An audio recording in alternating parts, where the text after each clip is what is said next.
నమస్తే, welcome to V digital news. ముందుగా headlines. దుబాయ్లో పర్యటిస్తున్న ముఖ్యమంత్రి నారా చంద్రబాబు నాయుడు విశాఖలో గూగుల్ ఏఐ డేటా హబ్ ఏర్పాటు చేయనున్నట్లుగా ప్రకటన.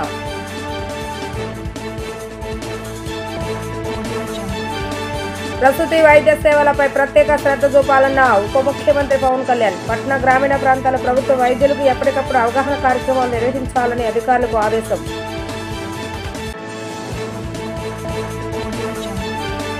నాలుగో రోజు బ్రిస్బెన్లో పలు కార్యక్రమాల్లో పాల్గొన్న మంత్రి నారా లోకేష్. ఏపీ ఆస్ట్రేలియా మధ్య వాణిజ్య బంధాన్ని మరింత బలోపేతం చేయాలని పిలుపు. రతన్ టాటా ఇన్నోవేషన్ హబ్తో కలిసి పనిచేయాలని ప్రతిపాదన. ఆంగ్ల వర్ణమాలలో ఏ మొదటిది, అలాగే ఆంధ్రప్రదేశ్ అభివృద్ధిలో మొదటి స్థానంలో ఉంటుందని ముఖ్యమంత్రి నారా చంద్రబాబు నాయుడు అన్నారు. ఇప్పుడు ఏపీకి కృత్రిమ మీద ఏఐను తీసుకొచ్చామని తెలిపారు. రానున్న రోజుల్లో విశాఖ ఏఐ రంగంలో మొదటి స్థానం నిలుస్తుందనడంలో సందేహం లేదని ఆయన అన్నారు. దుబాయ్లో జరిగిన సిఐఏ పార్ట్నర్షిప్ సమిట్ రోడ్ షోలో ముఖ్యమంత్రి నారా చంద్రబాబు నాయుడు పాల్గొన్నారు. వివిధ యుఏఈ కంపెనీల ప్రతినిధులను ఉద్దేశించి ఆయన ప్రసంగించారు. ఈ సందర్భంగా ఆయన మాట్లాడుతూ రాష్ట్రంలో పెట్టుబడులకు ఉన్న అవకాశాలను వివరించారు. ఏపీలో ఉన్న వనరులు, అవకాశాలపై పవర్ పాయింట్ ప్రజెంటేషన్ ఇచ్చారు. గత 16 నెలల కాలంలో 10 లక్షల కోట్లకు పైగా పెట్టుబడులు రాష్ట్రానికి వచ్చాయని తెలిపారు. త్వరలో మరో 6 లక్షల కోట్ల పెట్టుబడులు రానున్నాయని ఈ సందర్భంగా అన్నారు. ఏపీలో పెట్టుబడులకు అపారమైన అవకాశాలు ఉన్నాయని ఎంఓఏలు కుదుర్చుకున్నామని స్పష్టం చేశారు. నవంబర్ 14, 15వ తేదీలో విశాఖలో సిఐ భాగస్వామ్య సదస్సుకు రండి అని ఆహ్వానించారు. అమరావతిని ఫ్యూచరిస్టిక్గా తీర్చిదిద్దుతామని, అన్ని వసతులతో పాటు ప్రకృతిలో మమేకమయ్యేలాగా రాజధాని నిర్మిస్తామని చెప్పారు. ఏపీలో ఫ్యూచర్ వర్క్ ఫోర్స్ ను సిద్ధం చేసేందుకు ప్రణాళికలు రచిస్తున్నామని అన్నారు. పరిశ్రమలకు అనుకూలంగా 24 పాలసీలు తెచ్చామని, అవసరమైతే మరిన్ని తీసుకొస్తామని చెప్పారు. Now I am requesting all of you, 14th and 15th in Visakhapatnam Partnership Summit. One thing I want to promote investment, and at the same time I want to request you to come to Visakhapatnam and witness what is happening in India, what we are going to provide in Andhra Pradesh. Ultimately, I request our friend to bring here every person with proposal, at least one proposal. Seeing is belief. Come to Andhra Pradesh. You have seen my track record even earlier. We won't disappoint you. We will service at most efficiently. Once you decide to invest in Andhra Pradesh, it will be our project. That means investor and government project. We will do everything possible to complete your project, and we will nurture continuously. It is a win-win situation.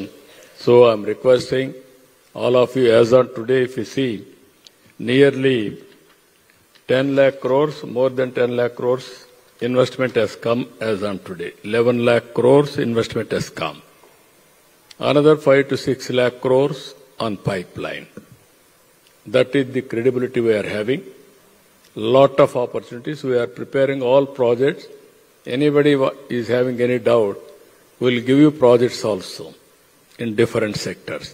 You can select and you can go further verification.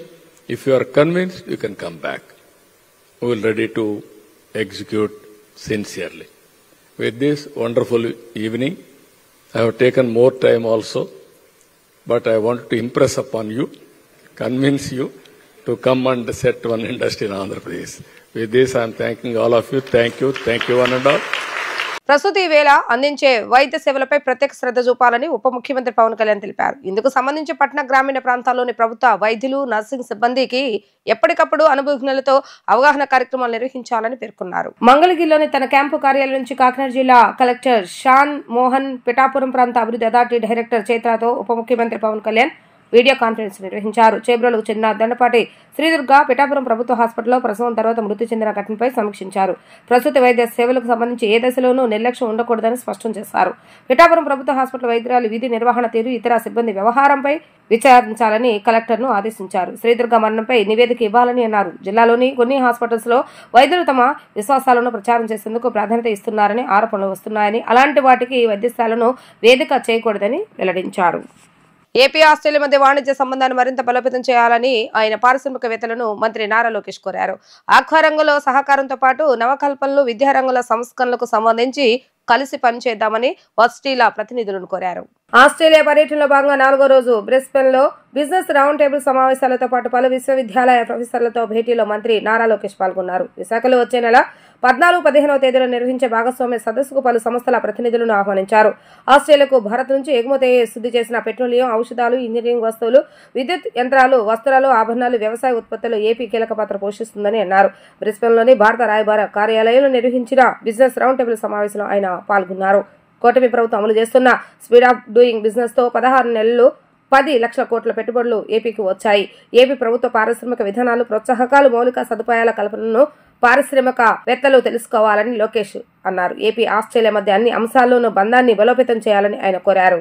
ఏపీకి కేంద్రం నుంచి 1,50,000 కోట్ల సహాయం అందిందని BJP AP అధ్యక్షులు మాధవ్ తెలిపారు. 1,80,000 కోట్ల పెట్టుబడితో green hydrogen hub పనులు శరవేగంగా కొనసాగుతున్నాయని అన్నారు. 11,444 కోట్లతో విశాఖ స్టీల్ ప్లాంట్ అభివృద్ధికి నిధులు కేటాయించారని చెప్పారు. గూగుల్ డేటా సెంటర్ ద్వారా $15 బిలియన్, 1,25,000 కోట్లతో విశాఖకు రావడం డబుల్ ఇంజన్ గ్రోత్ కు ఒక చిహ్నమని పేర్కొన్నారు.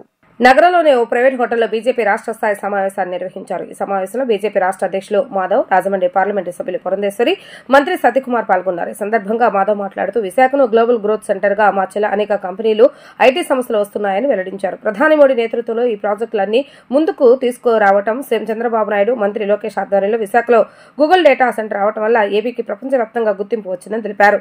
కర్ణాటక వంటి పక్క రాష్ట్రాలకు కంటిగింపుగా మారిందన్నారు. కాంగ్రెస్ ప్రభుత్వాలు దగాకోరు రాజకీయాలు చేస్తూ వారి వైఫల్యాన్ని వారే బయట పెట్టుకుంటున్నారని విమర్శించారు. కర్ణాటకలో ఫెయిల్ గవర్నమెంట్ ఉంది కాబట్టి ఆ పార్టీ తరఫున వారు ఆక్రోశం వెలువరుస్తున్నారని వ్యాఖ్యలు చేశారు. మోడీ, చంద్రబాబు నాయుడు అసాధ్యమైన అంశాన్ని సాధించి ప్రపంచవ్యాప్తంగా ఏపీ గురించి చర్చించుకునేలా చేశారని తెలిపారు. కృత్రిమ మేధస్తో అనేక ప్రయోగాలకు విశాఖ వేదిక కాబోతుందని అన్నారు. ఎనర్జీ సోలార్ కింద సోలార్, విండ్, హై ఎనర్జీలను వాడేందుకు గ్రీన్ ఎనర్జీ తయారవుతుందని అన్నారు. టెక్నాలజీ, ఇంజనీరింగ్, మ్యానుఫ్యాక్చరింగ్ లో యువత ప్రతిభకు చైనా తర్వాత ఏపీకి అవకాశాలు ఉన్నాయని చెప్పుకొచ్చారు. అమెరికాలో ఆంక్షలు ఉండటంతో భారతదేశంలోనే వీరంతా ఉండబోతున్నారని అన్నారు. 5 ఏళ్లలో 5 లక్షల ఉద్యోగాలు యువతకు వస్తాయని ప్రకటించారు. నరేంద్ర మోడీ రాష్ట్ర ప్రభుత్వం సారథ్యంలో ఏపీకి పెద్ద ఎత్తున పెట్టుబడులు వస్తాయని తెలిపారు. గ్రీన్ హైడ్రోజన్ హబ్ యొక్క పురోభివృద్ధి శరవేగంగా కొనసాగుతుంది. ప్రపంచంలోనే అతిపెద్ద రెన్యూవబుల్ ఎనర్జీ సంబంధించిన ఒక సోర్స్గా ఫస్ట్ ఫుట్ ప్రింట్ ప్రారంభం కావటం, అలాగే Visakhapatnam steel plant revival package 11,440 కోట్ల రూపాయలతో విశాఖ స్టీల్ ప్లాంట్ని రివైవ్ చేసి ముందుకు తీసుకెళ్లే ఒక పెద్ద ప్రయత్నం, బల్క్ డ్రగ్ పార్క్, అలాగే ఆర్సెనల్ మెటల్ లాంటి పెద్ద ఇంటిగ్రేటెడ్ స్టీల్ ప్లాంట్, వీటన్నిటినీ మించి first of it's kind single source largest FDI to India, largest investment of Google out side America. ఇవాళ ఆర్టిఫిషియల్ ఇంటెలిజెన్స్ యొక్క హబ్ గూగుల్ చే రావటం ఏదైతే ఉందో $15 బిలియన్, 1,20,000 crores, అది విశాఖపట్నానికి రావటం ఏదైతుందో నిజంగానే చాలా గొప్ప అంశం. ఇది గ్రోత్ ఇంజన్ కాదు, డబుల్ ఇంజన్ గ్రోత్కి ఒక చిహ్నం. Visakhapatnam IT, AI capital of the India, capital of the world, global యొక్క గ్రోత్ సెంటర్గా మారడానికి, అలాగే subsea cables Visakhapatnam gateway to India, gateway to Asia, ఆ విధంగా గ్లోబల్ గేట్వేగా మారే విధంగా, అలాగే గ్లోబల్ హెడ్ క్వార్టర్స్ ఏఐకి విశాఖపట్నం మారే విధంగా ఏదైతే ప్రయత్నం జరిగిందో నరేంద్ర మోడీ గారి నేతృత్వంలో దాన్ని ముందుకు తీసుకురావటం, నిర్మలా సీతారామన్ గారు, అశ్విని వైష్ణవ్ గారు కలిసి మన గౌరవ ముఖ్యమంత్రి చంద్రబాబు నాయుడు గారు అలాగే లోకేష్ గారి యొక్క ఆధ్వర్యంలో దాన్ని ఏ విధంగా మనం ముందుకు తీసుకొచ్చి పూర్తి స్థాయిలో ఆ యొక్క అనౌన్స్మెంట్ అవ్వటం నిజంగానే Google coming to Vizag is a big thing, not just for Andhra Pradesh, entire country, entire globe. So ఆ విధంగా ప్రపంచవ్యాప్తంగా వాళ్ళ విశాఖపట్నం ఆంధ్రప్రదేశ్ డిస్కషన్కి రావటం ఏదైతే ఈ యొక్క అచీవ్మెంట్ ఉందో ఈ అచీవ్మెంట్ని తప్పనిసరిగా మనందరం కూడా దాన్ని ఆ విధంగా చూడటం పక్క రాష్ట్రాలకి కంటిగింపుగా మారింది. ముఖ్యంగా కర్ణాటక ప్రియాంక్ ఖర్గే మాట్లాడిన మాటలు పారాసైట్ కానీ స్కావెంజింగ్ లాంటి మాటలు మాట్లాడుతూ పూర్తి స్థాయిలో కాంగ్రెస్ దగాకోరు ఒక ప్రభుత్వం నడుస్తూ అన్ని రకాల రంగాల్లో కూడా వాళ్ళు ఒక ఫెయిల్యూర్ గవర్నమెంట్. కేవలం ఫెయిల్ అవటమే కాదు, పూర్తి స్థాయిలో బెంగళూరు గార్బేజ్ యొక్క పైలప్ అవటం, దాన్ని క్లీన్ చేయలేకపోవటం, కంజెషన్ పూర్తి స్థాయిలో ట్రాఫిక్ జామ్స్ అవటం, ఒక ఫెయిల్డ్ గవర్నమెంట్ ఇవాళ కర్ణాటకలో ఉంది. కనుక ఆ ఫెయిల్డ్ గవర్నమెంట్ యొక్క ప్రతినిధిగా ప్రియాంక గారికి మాట్లాడే మాటలు ఏవైతున్నాయో చాలా అత్యంత దారుణంగా ఆయన ప్రవర్తిస్తున్న తీరు, అనేక కంపెనీలు ఇవాళ కర్ణాటక నుంచి ఇతర రాష్ట్రాలకు వస్తున్న తీరు. సో ఆ విధంగా ఆంధ్రప్రదేశ్ ఏదైతే సాధించిందో, ఈ యొక్క ఏదైతే ఒక అసాధ్యమైన ఒక అంశాన్ని సాధించి ఇవాళ ప్రపంచంలో చర్చకి దారితీసిందో మనందరం కూడా గర్వపడాల్సిన గొప్ప తరుణం అని చెప్పి మేము అభిప్రాయపడుతున్నాం. రాష్ట్రంలో ప్రభుత్వం అందజేస్తున్న సంక్షేమ పథకాలు సేవలపై రాష్ట్ర ప్రజల 75% మందికి పైగా అసంతృప్తిని వ్యక్తం చేస్తున్నట్లుగా ఆర్టీజీఎస్ ద్వారా నిర్వహిస్తున్న సర్వేలో వెల్లడైనట్లుగా రాష్ట్ర గృహ నిర్మాణ మరియు సమాచార పౌర సంబంధాల శాఖ మంత్రి కొలుసు పార్థసారథి తెలిపారు. దేశంలో ఏ రాష్ట్రంలో లేని విధంగా ఆర్టీజీఎస్ ద్వారా ప్రజలు నాడి ప్రభుత్వ సేవలు, ప్రభుత్వం అందిస్తున్న సంక్షేమ పథకాలు అందుతున్న తీరుపై ఎప్పటికప్పుడు సర్వే నిర్వహించడం జరుగుతుందని తెలిపారు. సచివాలయాలు ఏర్పాటు చేసిన విలేకరుల సమావేశంలో మంత్రి కొలుసు పార్థసారథి మాట్లాడుతూ ప్రజల 25% అసంతృప్తికి గల కారణాలు తెలుసుకుని దిద్దుబాటు చర్యలు చేపడుతున్నామని అన్నారు. 100% కూటమి పాలనపై ప్రజల సంతృప్తి స్థాయిని సాధించడమే లక్ష్యంగా రాష్ట్ర ముఖ్యమంత్రి నారా చంద్రబాబు నాయుడు పనిచేస్తున్నారని తెలిపారు. ఆర్టీజీఎస్ పనితీరుపై సీఎం నారా చంద్రబాబు నాయుడు నిర్వహించిన సమీక్షలో ప్రజల సంతృప్తి స్థాయి 75%కి పైగా ఉండటం తెలుసుకొని హర్షం వ్యక్తం చేశారన్నారు. దేశంలో ఏ రాష్ట్రంలో లేని విధంగా ఆర్టీజీఎస్ ద్వారా ప్రజల నాడి ప్రభుత్వ పరిపాలన పట్ల కానీ, ప్రభుత్వం అందిస్తున్న సేవల పట్ల కానీ, ప్రభుత్వం ఇస్తున్న సంక్షేమ కార్యక్రమాలు అందుతున్న తీరులో కానీ ఎప్పటికప్పుడు ప్రజల అభిప్రాయాల్ని, ప్రజల సంతృప్తి లెవెల్ని తెలుసుకుంటూ ప్రభుత్వ యంత్రాంగాన్ని నడిపిస్తూ ఈ రాష్ట్రాన్ని మన ప్రీతం ముఖ్యమంత్రి చంద్రబాబు నాయుడు గారు ముందుకు తీసుకెళ్తారని చెప్పేసి మనం చేస్తాను. ముఖ్యమంత్రి గారు ఆదేశాలు ఏమిటంటే, మనం ఎన్నో పాలసీస్ తీసుకొస్తున్నాము, ఎన్నో సంక్షేమ కార్యక్రమాలు అమలు చేస్తున్నాము, ఎన్నో పెట్టుబడులు తీసుకొస్తున్నాము. ఇవన్నీ కూడా ప్రజలకి సంతృప్తికరంగా ఉన్నాయా లేదా వాస్తవాలు తెలుసుకోవాలని చెప్పేసి ఒక క్వశ్చనీర్ తయారు చేసుకుని చీఫ్ సెక్రటరీ గారు, అదేవిధంగా సీనియర్ మోస్ట్ అధికారులతో అందరూ కూడా కలిసి ఒక క్వశ్చనీర్ తయారు చేసుకుని ఆ క్వశ్చన్స్ ద్వారా, ఆ ప్రశ్నల ద్వారా ప్రజల అభిప్రాయాలను తెలుసుకోవటం జరుగుతుందని చెప్పేసి కూడా ఈ సందర్భంగా తెలియజేస్తాను. సంతోషం ఏంటంటే 75.1 సంతృప్తికరంగా మాకు వచ్చిన రిజల్ట్స్ అని చెప్పేసి కూడా ఈ ఏదైతే టెలిఫోన్ ద్వారా సమాచారం తెలుసుకున్నామో 75.1% ప్రజలు ప్రభుత్వ సేవల పట్ల కానివ్వండి, ప్రభుత్వ సంక్షేమ కార్యక్రమాల పట్ల కానీ సంతృప్తికరంగా ఉన్నారని చెప్పేసి మరి తెలియజేయడానికి సంతోషిస్తానని చెప్పేసి నేను మనవి చేస్తా ఉన్నాను. మరి దీంట్లో భాగంగానే ముఖ్యమంత్రి గారు నిన్న ఆర్టీజీఎస్, ఎందుకంటే క్యాబినెట్ మీటింగ్స్, పెట్టుబడులకు సంబంధించిన సమావేశాలు, దాంతోపాటు ప్రతి వారం కూడా ఆర్టీజీఎస్ మీటింగ్ నిర్వహించి ఈ సమాచారం డేటా అనలిటిక్స్ ద్వారా ప్రజల అభిప్రాయాలను విశ్లేషించుకుని ముందుకెళ్తుంది ప్రభుత్వం అని చెప్పేసి నేను ఈ సందర్భంగా నేను తెలియజేస్తా ఉన్నాను. అధికారులు ఎవరైతే ఉన్నారో అధికారులు సహకరిస్తున్నారా లేదా వీటన్నిటి మీద కూడా ప్రశ్నలు మరి ప్రజలకు బెనిఫిషియర్స్కి ఇచ్చి ఏ విషయంలో ప్రజలు ఎక్కువ అసంతృప్తి చెందుతున్నారో దాన్ని తెలుసుకుని మరి అధికారులను వెంటనే మరి చర్యలు తీసుకోమని చెప్పేసి కూడా తగుగా రియాక్ట్ కావాలని చెప్పేసి కూడా ముఖ్యమంత్రి ఆదేశాలు ఇవ్వడం జరిగింది. సమగ్ర సమ్మిళిత అభివృద్ధి అనేది ఇప్పుడు ఏపీలో స్పష్టంగా కనిపిస్తుందని రాజమండ్రి ఎంపీ దగ్గుబాటి పురంధేశ్వరి అన్నారు. అమరావతి రాజధాని అనే కలలతో తిలోత కాలుస్తూ 3 రాజధానుల పేరుతో గత ప్రభుత్వం ప్రజలను మభ్యపెట్టిందని చెప్పారు. డబుల్ ఇంజిన్ సర్కార్ వల్లే అభివృద్ధి సాధ్యమని ప్రజలు కూటమికి పట్టం కట్టారని ఆమె అన్నారు. పదాధికారుల సమావేశంలో ఏర్పాటు చేసిన విలేకరుల సమావేశంలో రాజమండ్రి ఎంపీ దగ్గుబాటి పురంధేశ్వరి మాట్లాడుతూ అభివృద్ధికి దూరంగా ఉన్న ఏపీ ఇప్పుడు అభివృద్ధికి కేర్ ఆఫ్ అడ్రస్ గా మారిందని అన్నారు. ప్రజల నమ్మకాన్ని నిజం చేస్తూ నరేంద్ర మోడీ ఏపీకి అన్ని విధాల సహకారం అందజేస్తున్నారని అన్నారు. సమగ్ర సమ్మిళిత అభివృద్ధికి పునాదులు వేసేలా మోడీ ఏపీకి ప్రాధాన్యత ఇస్తున్నారని, కేంద్రం ఏపీకి ఏ విధంగా సహకారం అందిస్తుందో ప్రధాని అనేక సభలో వివరించారని పేర్కొన్నారు. భవిష్యత్తులో కూడా కేంద్ర రాష్ట్ర ప్రభుత్వాలు కలిసి ఏపీని అన్ని విధాల అభివృద్ధి చేస్తాయని ఆమె తెలిపారు. సమగ్ర సమ్మిళిత అభివృద్ధి గురించి వారు నొక్కి వకాణించడం జరిగింది. ఇంతకు ముందు మనం చూసాం, అమరావతి రాజధాని అనేటువంటి కళకి తిలోదకాలిస్తూ 3 ప్రాంతాల్లో 3 రాజధానులు కనుక పెట్టినట్లయితే అభివృద్ధి వికేంద్రీకరణ జరుగుతుంది. ఆ ప్రాంతాలు అభివృద్ధి చెందుతాయి అని చెప్పి ఇంతకుముందు అధికారంలో ఉన్నటువంటి ప్రభుత్వం ప్రజల్ని ఏ విధంగా మభ్యపెట్టిందో మనందరికీ తెలియనటువంటి విషయం కాదు.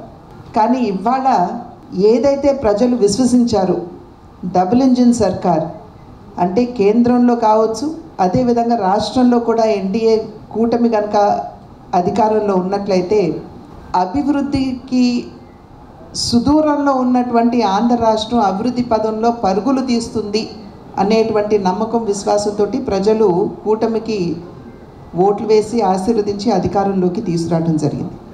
ఆనాటి నుండి ఇప్పటి వరకు కూడా ప్రధాని నరేంద్ర మోడీ గారు ఆంధ్ర రాష్ట్రానికి వస్తున్నారు అని అంటే ఖచ్చితంగా ఆంధ్ర రాష్ట్ర అభివృద్ధిని దృష్టిలో పెట్టుకుని నిజమైనటువంటి సమగ్ర సమ్మిళిత అభివృద్ధికి పునాదులు వేసే విధంగా వారు ఆలోచించి ఆంధ్ర రాష్ట్రానికి వస్తున్నారు అనేటువంటి విషయం గత 2-3 సార్లు వారు మన రాష్ట్రానికి వచ్చినప్పుడు రుజువైనటువంటి విషయం మనం ఇక్కడ గమనించవలసిందిగా నేను చేస్తున్నటువంటి అభ్యర్థన.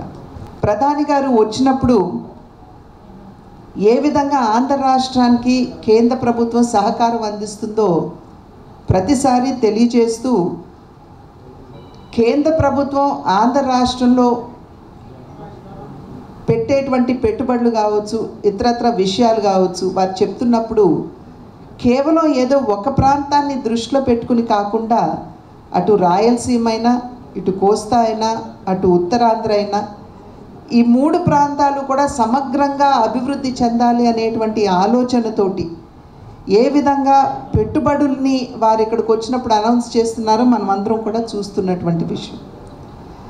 కనుక సమగ్ర సమ్మిళిత అభివృద్ధి అనేటువంటి పదం ఏదైతే ఉందో అది అన్ని ప్రాంతాలు అభివృద్ధి చెందాలి అని, ఆ అభివృద్ధి ఫలాలు సమాజంలో ఉన్నటువంటి అన్ని వర్గాల వారికి అందాలని, అదే నిజమైనటువంటి సమగ్రాభివృద్ధి అని చెప్పి ఈ డబుల్ ఇంజిన్ సర్కార్ ఏదైతే ఉందో కేంద్రంలో రాష్ట్రంలో ఎన్డీఏ కూటమి ఏదైతే అధికారంలో ఉందో ఇవాళ రుజువు చేస్తున్నటువంటి పరిస్థితిని మనం ఆంధ్ర రాష్ట్రంలో చూస్తున్నాం. అంటే కేవలం రాజధానుల నిర్మాణంతో అభివృద్ధి రాదు, పెట్టుబడులు రావాలి. ఆ పెట్టుబడులు రావడానికి కావలసినటువంటి మౌలిక సదుపాయాలు వస్తువులు ఏవైతే ఉన్నాయో వాటన్నిటినీ అభివృద్ధి చేస్తేనే మనకి పెట్టుబడులు వస్తాయి అనేటువంటి విషయాన్ని గుర్తించి అటు రైల్వేలు కావచ్చు, అదేవిధంగా రోడ్ల అభివృద్ధి కావచ్చు, ఎయిర్పోర్ట్లు కావచ్చు, పోర్ట్లు కావచ్చు, వీటన్నిటికీ కూడా కేంద్ర ప్రభుత్వం తన సంపూర్ణమైనటువంటి సహకారాన్ని ఆంధ్ర రాష్ట్రానికి అందిస్తూ సమగ్రాభివృద్ధికి పునాదులు వేస్తున్నటువంటి విషయం మనం ఇక్కడ అర్థం చేసుకోవాల్సినటువంటి అంశం. రాష్ట్ర అభివృద్ధి, ప్రజల సంక్షేమాన్ని కాంక్షించే కూటమి ప్రభుత్వంపై వైసీపీ నాయకులు బురద జల్లే ప్రయత్నాలు చేస్తున్నారని ఏపీ లీడ్ క్యాప్ చైర్మన్ పిల్లి మాణిక్యరావు ఆరోపించారు. మంగళగిరి టీడీపీ కేంద్ర కార్యాలయంలో జరిగిన మీడియా సమావేశంలో ఆయన మాట్లాడుతూ జగన్ నేరాలు చేస్తాడు, నేరస్తులను ప్రోత్సహిస్తాడని విమర్శించారు. చిత్తూరు జిల్లా వేదురుకుప్పం మండలం దేవళంపాడు గ్రామంలో ప్రపంచానికే విజ్ఞాన దిక్సూచిగా నిలిచిన డాక్టర్ బిఆర్ అంబేద్కర్ విగ్రహాన్ని నిప్పు పెట్టి తాము శుద్ధపూసలమని ఏమీ తెలియనట్లుగా నాటకాడారని తెలిపారు. వైసీపీ సర్పంచ్ గోవిందప్ప రాత్రి అంబేద్కర్ విగ్రహానికి పెట్రోల్ బస్సు తగలబెట్టాడని ఆరోపించారు. జగన్మోహన్ రెడ్డి క్షుద్ర రాజకీయాలకి కాదేది అనర్హం అన్నట్టుగా ఈరోజు అంబేద్కర్ విగ్రహ దహనం కార్యక్రమం కనబడతా ఉంది. జనరల్గా మంచి చేయటం కోసం రాజకీయాలు చేస్తారు, రాష్ట్ర అభివృద్ధి కోసం, ప్రజల సంక్షేమం కోసం రాజకీయాలు చేస్తారు. కానీ జగన్మోహన్ రెడ్డి తను నేరాలు చేయటం కోసం రాజకీయాలు చేస్తాడు, నేరాలు చేసినటువంటి వాళ్ళనే పార్టీలో పెట్టుకుంటాడు, నేరాలు చేసినటువంటి వాళ్ళని కాపాడటం కోసం రాజకీయాలు చేస్తాడు. అసలు రాజకీయ పార్టీ పెట్టిందే తను నేరాలు చేసి వాటి నుంచి తప్పించుకోవటానికి అని చెప్పేసి స్పష్టంగా అర్థమవుతూ ఉంది. మీరు మొన్న కనుక చూస్తే చిత్తూరు జిల్లా గంగాధర నెల్లూరు నియోజకవర్గం ఎదురుకుప్పం మండలంలో దేవలంపాడు గ్రామంలో వైసీపీకి సంబంధించినటువంటి సర్పంచి ఆ రోజు నైటు దాదాపు 12-1 గంట ప్రాంతంలో అంబేద్కర్ విగ్రహాన్ని తనే పెట్రోల్ పోసి తగలబెట్టి 3-4 గంటలప్పుడు పోలీసులకి ఫోన్ చేసి మా గ్రామంలో దేవలంపేటలో ఎవరో గుర్తు తెలియనటువంటి వ్యక్తులు అంబేద్కర్ విగ్రహానికి పెట్రోల్ పోసి తగలబెట్టారు. కొంతమంది ఇటు వెళ్ళటం నేను చూశాను. మీరు వచ్చి వాళ్ళని అరెస్ట్ చేయాలని చెప్పేసి తెల్లవారుజామున 4 గంటలప్పుడు ఫోన్లు చేసి పోలీసులకు చెప్పాడు. తెల్లవారుతానే నారాయణ స్వామిని మాజీ మినిస్టరు, కరుణాకర్ రెడ్డిని టీడీటీ మాజీ చైర్మను, అట్లాగే వైసీపీ ప్రముఖ నాయకుడు, వీళ్ళని అందరిని తీసుకొచ్చి పెద్ద ఎత్తున ధర్నా చేసి మా అంబేద్కర్కి అన్యాయం జరిగిపోయింది, మా అంబేద్కర్ని కాపాడండి, మా ఆత్మగౌరవాన్ని కాపాడండి అని చెప్పేసి పెద్ద ఎత్తున డ్రామాలు చేసినటువంటి పరిస్థితి. నేను అంటా ఉన్నాను, రాజకీయాలు చేయాలనుకుంటే రాజకీయాలు చేయండి, కానీ మీరెందుకు క్షుద్ర రాజకీయాలు చేస్తూ ఉన్నారు? ఈరోజు జగన్మోహన్ రెడ్డి యొక్క పోకళ్ళు చూస్తూ ఉంటే ఒక సుస్థిరమైనటువంటి పరిపాలన అందిస్తున్నటువంటి, ఒక ప్రజారంజక పాలన అందిస్తున్నటువంటి, ప్రజలకి మంచి పరిపాలన అందిస్తున్నటువంటి కూటమి ప్రభుత్వాన్ని చూసి ఓర్చుకోలేకపోతూ ఉన్నాడు. గత 5 సంవత్సరాల్లో జగన్మోహన్ రెడ్డి పరిపాలించినటువంటి కాలంలో కనుక చూసుకుంటే రాష్ట్రానికి ఒక్క పెట్టుబడి రాలేదు. ఎందుకు రాలేదనేది అందరికీ తెలుసు. అంతకుముందు చంద్రబాబు నాయుడు గారు టీడీపీ ప్రభుత్వంలో తెచ్చినటువంటి అనేకమైనటువంటి పెట్టుబడుల్ని తరివేసినటువంటి పరిస్థితి ఉంది. అప్పటికే ల్యాండ్ అయినటువంటి అనేక పరిశ్రమలను కూడా తరివేసినటువంటి పరిస్థితి ఉంది. దళితుల మీద దళితులు నా మేనమామలు అంటూనే దళితుల గొంతులు గోయించినటువంటి పరిస్థితి చూసాం.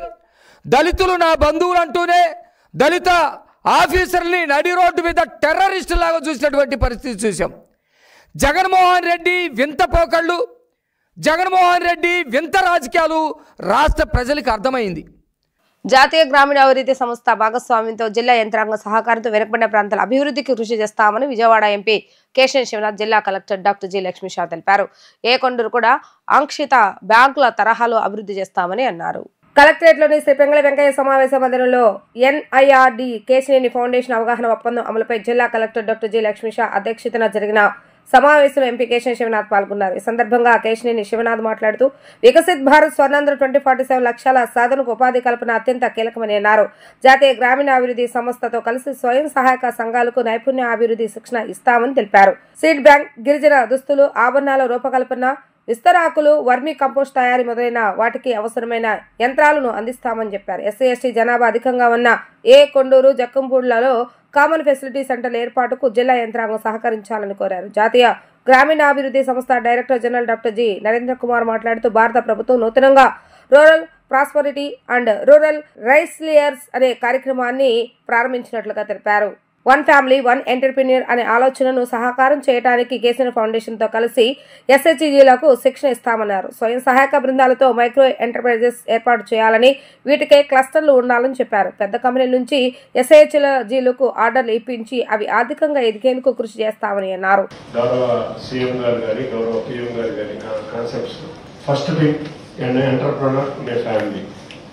Number 2, Vikasit Bharat 2047, Swarnandhra 2047. ఈ 2 కాన్సెప్ట్స్ మనం రీచ్ అవ్వాలంటే we have to work very hard. దానిలో భాగంగా మనం NIRD అనే ఒక సంస్థ ద్వారా ఆల్రెడీ NIRD అంటేనే చాలా ఇండియాలో one of the famous organisation and also many, అంటే మనకు చాలా మంది తెలుసు. NRGS ఫండ్స్ కూడా NIRD ద్వారానే ఆపరేషన్ జరుగుతూ ఉంటాయి. అంతేకాకుండా ఎన్నో స్కీమ్స్ కూడా NIRD ద్వారానే ఆపరేషన్ జరుగుతుంది. అండ్ మన హానరబుల్ కలెక్టర్ గారు కూడా one of the product of NIRD అవడం మాకు చాలా అదృష్టం. అండ్ ఈ NIRD ద్వారా మా యొక్క కాన్సెప్ట్ ఏంటంటే దాన్ని మెయిన్గా ఏకొండూరు షెడ్యూల్ ట్రైబ్స్ ఎక్కువగా, షెడ్యూల్ క్యాస్ట్ ఎక్కువగా ఉండే ఏరియా, ప్లస్ బాగా బిలో ప్రావర్టీ లైన్ ఉన్న ఏరియా. ఆ ఏరియాని ఛాలెంజింగ్గా తీసుకుని దాంతోపాటు ఆల్రెడీ ఆస్పిరేషన్ బాక్స్ గా ఉన్న ట్రేడ్ డిపార్ట్మెంట్ రెసిడెన్షియల్ లోన్లు కనుక మనం కరెక్ట్గా తీసుకెళ్దామని అనుకున్నాం. దాంట్లో మేము అనుకున్నది ఏంటంటే ఓకే, ఎడ్యుకేషన్ డిస్ట్రిక్ట్ అడ్మినిస్ట్రేషన్ ఉంది, medical health care district administration ఉంది, అంతేకాకుండా పంచాయతీరాజ్ అన్ని సిస్టమ్స్ డిస్ట్రిక్ట్ అడ్మినిస్ట్రేషన్ ఉన్నాయి. డిస్ట్రిక్ట్ అడ్మినిస్ట్రేషన్ తో కలిపి Kesineni foundation and NIRD work చేయడం. దీంట్లో మా యొక్క థాట్ ఏంటంటే ఉన్న ప్రావర్టీ లైన్ లో బిలో ఉన్న వాళ్ళని వెరీ సింపుల్ టాస్క్ తో స్కిల్ డెవలప్మెంట్ చేసి మనం చేస్తున్నాం స్కిల్ డెవలప్మెంట్, కానీ ఏమవుతుందంటే ఓల్డ్ ఫ్యాషన్ స్కిల్ డెవలప్మెంట్ అయిపోయిందని మాకు కాన్సెప్ట్. ఇప్పుడు ఎన్ఐఆర్టీలో కొన్ని కొత్తగా లేటెస్ట్ కాన్సెప్ట్స్ కూడా వచ్చినాయి.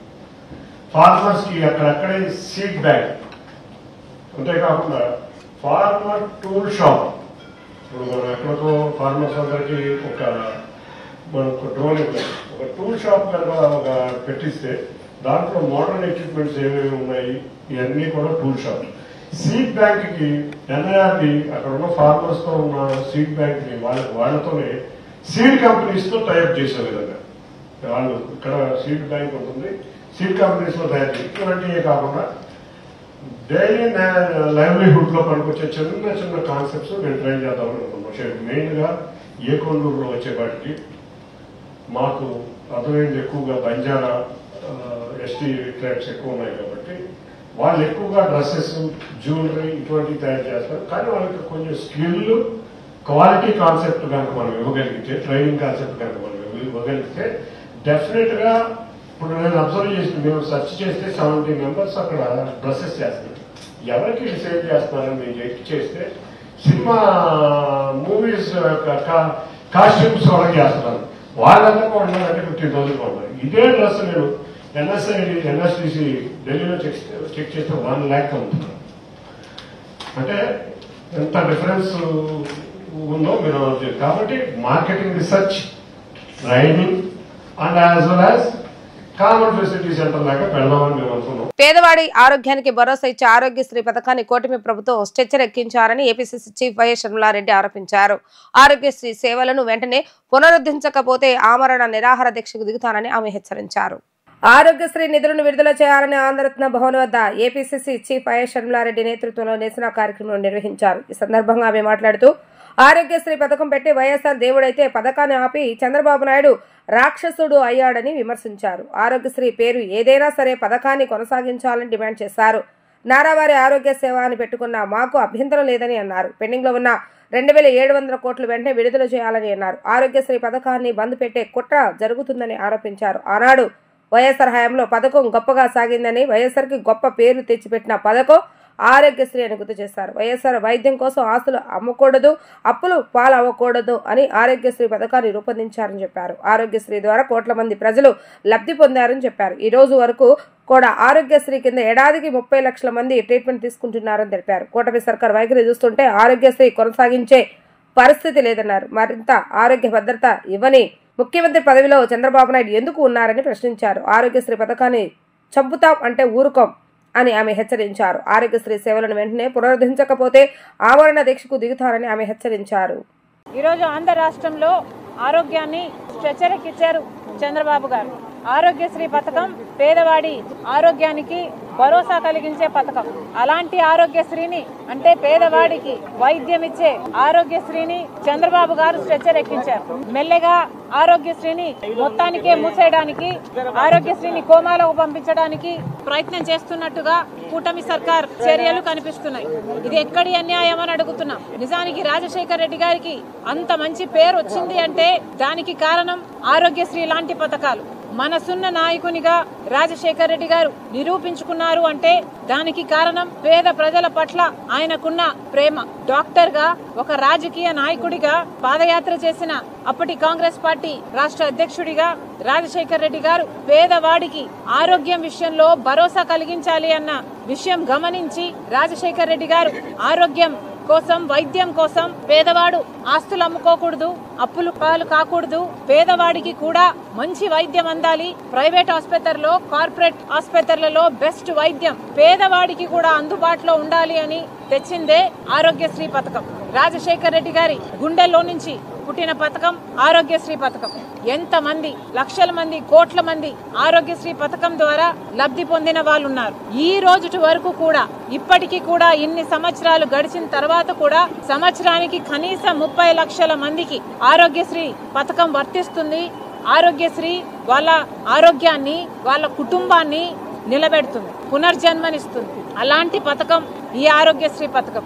కానీ కూటమి సర్కార్ వైఖరి చూస్తుంటే ఆరోగ్యశ్రీని బతికి ఉంచే ఉద్దేశం లేదు అన్నట్టుగా కనిపిస్తుంది. ఎందుకు అని అడుగుతున్నాం. నిన్న ప్రైవేట్ ఆసుపత్రులకు చెందిన మేనేజ్మెంట్లందరూ ఆరోగ్యశ్రీ బిల్లులు బకాయిలు చెల్లించకపోతే వాళ్ళందరూ గత 14 రోజులుగా అసలు ఆరోగ్యశ్రీ కేసులను తీసుకోవడమే మానేశారు. అంటే గత 14 రోజులుగా పేదవాడు ఒక ఆసుపత్రికి వెళ్లి నాకు వైద్యం చేయండి అంటే లేదు, ఆరోగ్యశ్రీ వర్తించటం లేదు, ప్రభుత్వం బకాయిలు చెల్లించటం లేదు అని వాళ్ళని వెనక్కి పంపిస్తున్నారు.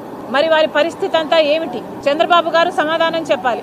ఇంతమంది కనీసం 8,000 మంది పేషెంట్లు ప్రతిరోజు ఆరోగ్యశ్రీ పథకంతో బెనిఫిట్ అవుతున్నారు.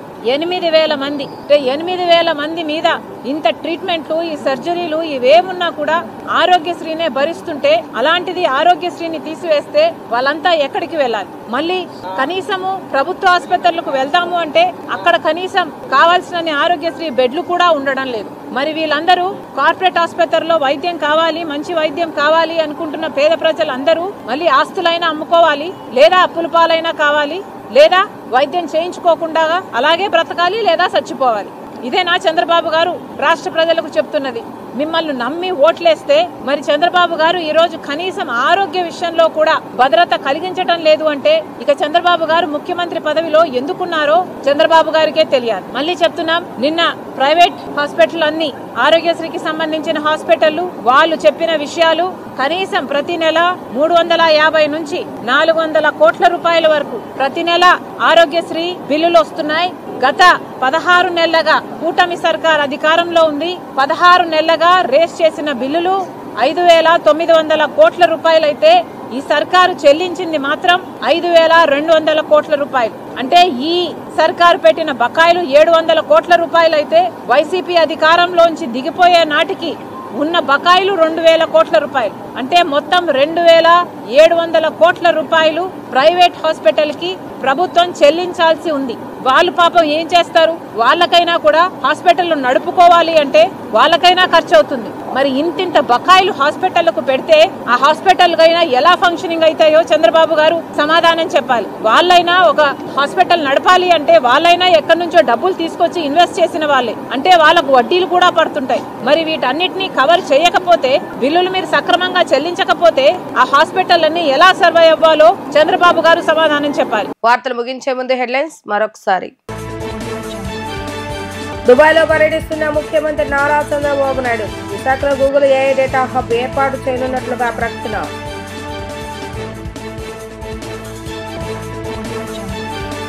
ప్రసూతి వైద్య సేవలపై ప్రత్యేక శ్రద్ధ చూపాలన్న ఉప ముఖ్యమంత్రి పవన్ కళ్యాణ్. పట్టణ గ్రామీణ ప్రాంతాల ప్రభుత్వ వైద్యులకు ఎప్పటికప్పుడు అవగాహన కార్యక్రమాలు నిర్వహించాలని అధికారులకు ఆదేశం.